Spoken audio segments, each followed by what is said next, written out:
How to turn on family view on Steam. So here what we need to do is click on Steam in the top left corner and then go to settings. Now from here we will go to the family section and then you will see family view at the very top. Family view can be used to restrict access to content and features while in a pin protected family view.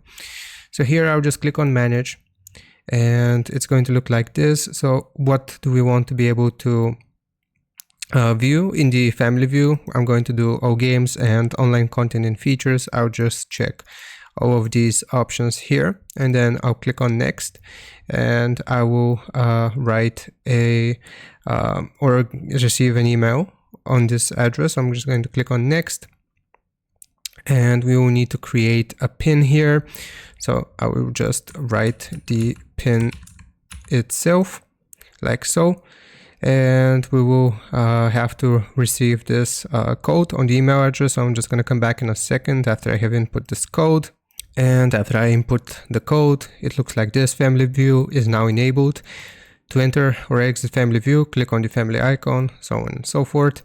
So basically now we have successfully turned on family view. Hope this helps you out. Leave a like and sub, and I'll see you next time.